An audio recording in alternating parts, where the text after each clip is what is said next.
हम योम आज़ादी मनाते क्यों हैं और हमें क्यों मनानी चाहिए, और हमें अपने देश के प्रति, अपने मुल्क के प्रति हुब्बुल वतनी का जज्बा, पेट्रियटिज्म का जज्बा जो है वो क्यों रखना चाहिए। देखिए, जहाँ तक आज़ादी का कंसर्न है, तो आज़ादी आप ये कभी ना समझें कि हमें बहुत आसानी से मिली है। आज हम यहाँ पर बैठकर जो खुली फिजा में सांस ले रहे हैं, हम क्योंकि मैं देख रही हूँ कि ये गर्ल्स हाई स्कूल है, यहाँ पर बहुत सारी हमारी बच्चियाँ हैं जो कि एजुकेशन हासिल कर रही हैं, और ये जितनी भी इंडिपेंडेंस जो आज हम देख रहे हैं, जितने भी राइट्स हैं हमारे, जितने भी ड्यूटीज़ हैं, ये सब चीज़ें हमें बहुत आसानी से नहीं मिली। आप लोग अभी छोटे हैं, शायद हिस्ट्री अभी तक आप लोगों ने पढ़ी नहीं होगी, लेकिन आप लोग पढ़ेंगे ज़रूर हिस्ट्री में। और आप सभी जो हमारे फ्रीडम फाइटर्स थे, जिनकी अनथक मेहनत और कुर्बानी की वजह से आज हमें आज़ादी देखने को मिली है, उसके बारे में आप लोग पढ़ेंगे। जितने भी हमारे फ्रीडम फाइटर्स थे, उनकी जितनी भी कंट्रीब्यूशन थी, उस कंट्रीब्यूशन के बाद और उनकी अनथक मेहनत के बाद आज हमें आज़ादी मिली है। तो योम आज़ादी मनाने का हमारा मकसद ये है कि हम उन लोगों को सैल्यूट करते हैं, उन ब्रेव हार्ट्स को सैल्यूट करते हैं जिन्होंने अपनी प्रेशियस लाइफ जो है उसकी कुर्बानी दे करके हमें आज़ादी दी। वरना अंग्रेज़ों की जो गुलामी थी, वो गुलामी बहुत बुरी थी। गुलामी किसी को भी पसंद नहीं हो, और इंसान की फितरत भी यही है कि उसको गुलामी पसंद नहीं है। तो ये आज़ादी जो हमें मिली है, हमें इसका भरपूर ख्याल रखना चाहिए। अपने अंदर हुब्बुल वतनी का जज्बा, पेट्रियटिज्म का जज्बा जो है वो हमेशा बरकरार रखना चाहिए। अपने जितने भी हमारे ब्रेव हार्ट्स हैं, जितने भी मार्टियर्स हैं, शहीद हैं, उनको हमेशा हमें सैल्यूट करना चाहिए। उनकी जितनी भी कंट्रीब्यूशन रही है वो हमें हमेशा याद रखनी चाहिए। और हमें भी यही कोशिश करनी चाहिए कि हम जितना भी हमारा इंडिपेंडेंस का स्ट्रगल था, उससे हमें भी जो सबक है वो सीखना चाहिए। इस बार हमारे, क्योंकि आज़ादी के 75 साल जो है वो कंप्लीट हो चुके हैं, तो हमारे ऑनरेबल प्राइम मिनिस्टर ने आज़ादी का अमृत महोत्सव जो है वो लॉन्च किया था। उसके तहत ही हम आज़ादी के 75 साल जो है वो मना रहे हैं, और उसके बाद इस बार हम अपना 77th इंडिपेंडेंस डे सेलिब्रेट करेंगे। जैसा कि आप लोगों को याद होगा कि लास्ट ईयर की जो थीम थी, उसमें हर घर तिरंगा एक कैंपेन चलाई गई थी, जिसमें हर किसी के घर पे लोगों ने अपने घरों पे जो है वो पेट्रियटिज्म का जज्बा दिखाया था और तिरंगा लहराया था। उसके बाद हम लोगों ने अमृत सरोवर कंस्ट्रक्ट किए थे, 75 अमृत सरोवर जो कि डिस्ट्रिक्ट्स में कंस्ट्रक्ट हुए थे। इस बार की जो हमारी थीम है वो है मेरी माटी मेरा देश।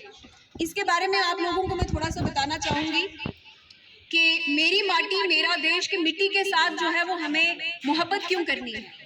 हमारे prime minister, honourable prime minister का मैसेज है कि इस बार जो हम इंडिपेंडेंस डे सेलिब्रेट करेंगे वो हम शहीदों की याद में सेलिब्रेट करेंगे, उनको नमन करेंगे, उनको सैल्यूट करेंगे, और उनकी जितनी भी कंट्रीब्यूशन है वो हम याद करेंगे।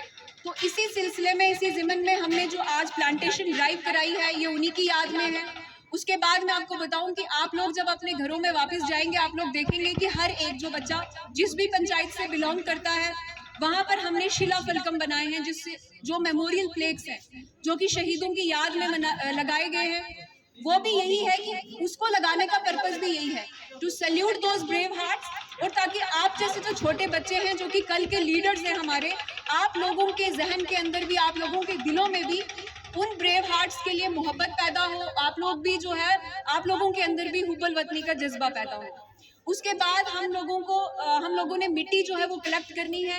हर एक ब्लॉक जो है वो यहाँ से मिट्टी लेकर के जाएगा, जो कि दिल्ली तक जाएगी, और वहाँ पर अमृत वाटिका जो है वो बनाया जाएगा। ताकि ये कंसेप्ट इसलिए है कि हिंदुस्तान जो है वो एक ही है, चाहे हम लोगों का रंग, हम लोगों का रिलीजन, हम लोगों की कास्ट, हम लोगों की क्लास डिफरेंट होगी, लेकिन हम सब हिंदुस्तानी हैं। और इसी चीज़ को मद्देनजर रखते हुए हमारे ऑनरेबल प्राइम मिनिस्टर ने ये कंसेप्ट जो है वो दिया, मेरी माटी मेरा देश। तो आप लोग भी जो है वो इंडिपेंडेंस डे की सेलिब्रेशन में बढ़ चढ़ कर हिस्सा लीजिए। और आप लोगों को भी 9 अगस्त से 15 अगस्त तक का ये प्रोग्राम है।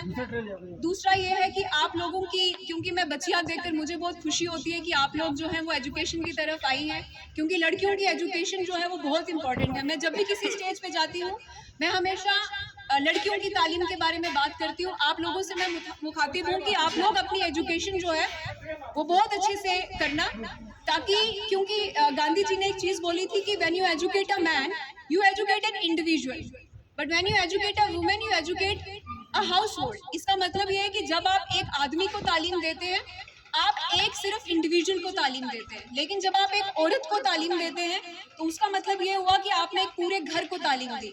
इस चीज़ का मतलब मैं आपको समझाऊं कि एक औरत ही है जो कि जिस पे पूरी सोसाइटी का दारोमदार होता है, जिसने पूरे हाउस होल्ड को चलाना है। अगली जो जनरेशन्स हैं उनकी परवरिश में एक औरत का बहुत बड़ा हाथ होता है, और जब तक वो एजुकेटेड नहीं होगी, मुझे लगता है थोड़ा बहुत फ़र्क जो है वो परवरिश में कहीं ना कहीं रह जाएगा।